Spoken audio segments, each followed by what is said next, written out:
Thailand, a place of golden temples, street food, smiles, and mystery. But behind the postcard perfect image lies a story few truly understand. You may have heard of them, seen them on Bangkok's neon-lit streets, in glamorous shows, on social media. They're called Ladyboys, or, in Thailand, Katoi. To tourists, they are beautiful, bold, unforgettable. To some, they are symbols of freedom. But to many, they live a life between acceptance and exclusion. This is the untold story of Thailand's Ladyboys. A journey through beauty, performance, and pain. From fame on stage, to a quiet struggle off it. Welcome to Truth Travels. Today, we uncover a world hidden in plain sight. In Thailand, the term Kathoey refers to someone born male but identifying as female or expressing femininity.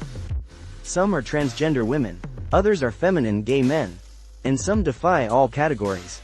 Ladyboys are visible, celebrated even. But that visibility can be misleading.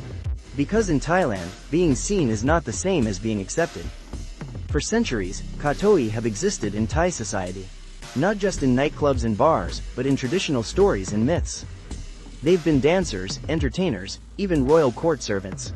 Yet today, they are more often viewed through the lens of entertainment, or worse, as sexual curiosities. Thailand is often praised as a safe haven for LGBTQ+ travelers. But the truth is more complicated. Despite their visibility, ladyboys face daily discrimination. They cannot legally change the gender on their ID cards. That means applying for a job, booking a flight, or even using a restroom can become humiliating or dangerous.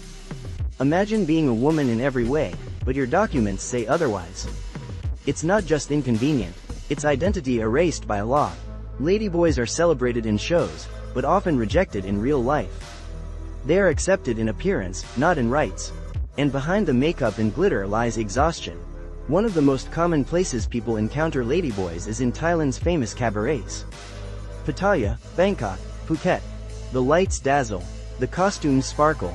Ladyboys perform with grace and perfection, earning applause and admiration. Shows like Tiffany's Cabaret and Calypso attract tourists from around the globe. And pageants like Miss International Queen give ladyboys a platform to be seen as beautiful, proud, and confident. But many performers start young, some as early as 15. They enter the stage world not just for fame, but because it's often the only place they can find acceptance and a job. It's not always glamour. It's sometimes survival. Thailand is a global leader in gender-affirming surgery. Foreigners fly in from every continent to undergo transition here. Hormones are widely available. Surgery is relatively affordable. But for locals, especially young ladyboys, transition is often done without medical guidance.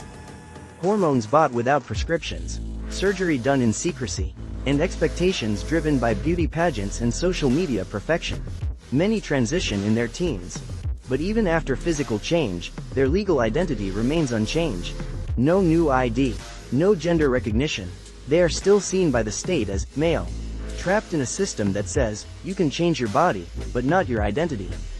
Let's talk about what many try to ignore.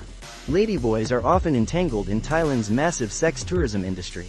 Bars in Patpong, Nana Plaza, and Pattaya advertise them openly. Many enter sex work to survive.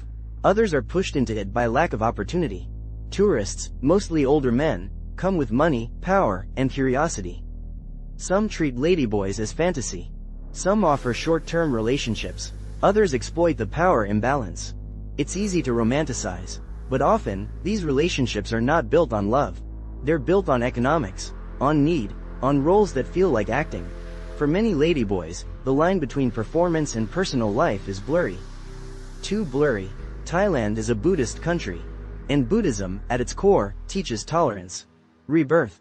Karma. Some temples accept Kathoey. Others do not. Many ladyboys grow up hearing that they were born this way because of past life sins. That they must suffer now to be reborn, correctly. In families, some are celebrated. Others are hidden, especially in rural villages. There are ladyboys who dress as women at night but must return to male clothing in the family home.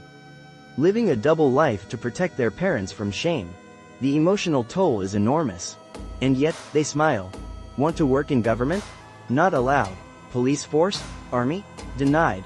Even being a schoolteacher is difficult if your gender doesn't match your documents. Most ladyboys find work in entertainment, beauty salons, or nightlife. Others are pushed to the margins, relying on cosmetic sales, bar work, or sex work. Some succeed. A few become entrepreneurs or influencers. But for the majority, the system keeps them boxed in. Not because they lack talent, but because society sees them only one way. In 2025, Thailand still has no Gender Recognition Act. You can change your face, your body, your name, but not the gender on your ID.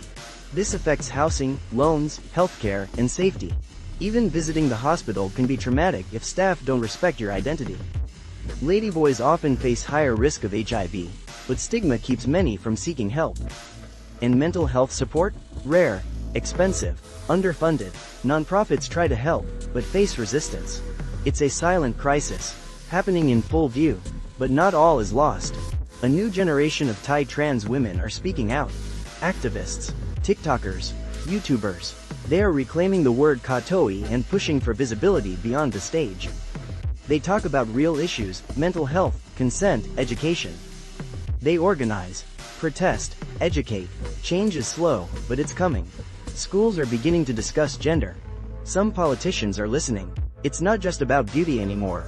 It's about justice. Ladyboys are not just performers. They are sisters, daughters, friends, teachers, fighters. They are celebrated by the world and failed by their country. But their story isn't over. It's being rewritten by them.